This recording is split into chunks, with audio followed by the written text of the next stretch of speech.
More than 125,000 people are now known to have died in the Bangladesh cyclone.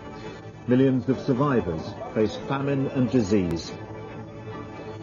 And the Queen leads the nation in remembering the dead of the Gulf War.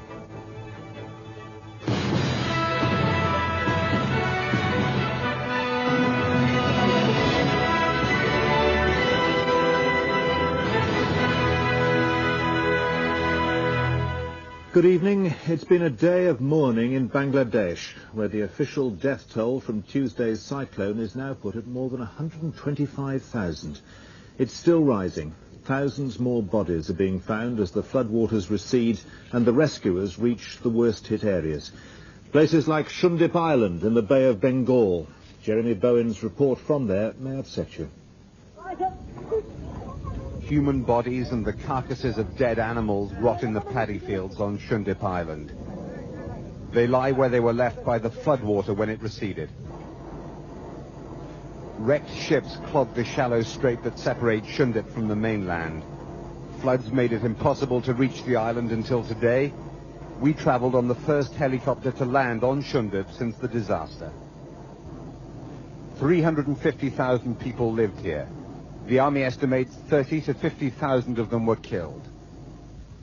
The village of Rahmatpur took the full force of the storm. About 1,000 people who crowded into the cyclone shelter were saved. It was full by the time Abdul Batan arrived with his family. They were turned away. They returned to their home, he said, so they could die together. His wife and children were killed. He doesn't understand how he survived. Misery is everywhere in Rahmatpur. Banu Rahman's babies, her husband, mother and father were swept away. This child's mother had just been buried. Her father found her body this morning. Almost all the village's food was destroyed by the cyclone. Most of the people have hardly eaten since Monday, and there's no fresh water. Disease is now the biggest problem for the people on this island. About 40% of the survivors already have dysentery. Local health workers expect an epidemic of typhoid.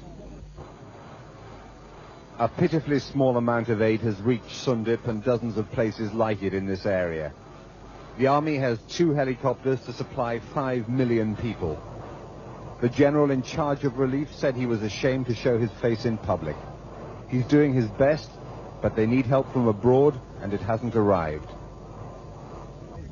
The stench of rotting corpses hangs over the paddy fields on Shundip. The crops have been poisoned. They were 2 weeks away from the security of the harvest. Now the people left face disease and starvation. Jeremy Bowen, BBC News, on Shundip Island, Bangladesh.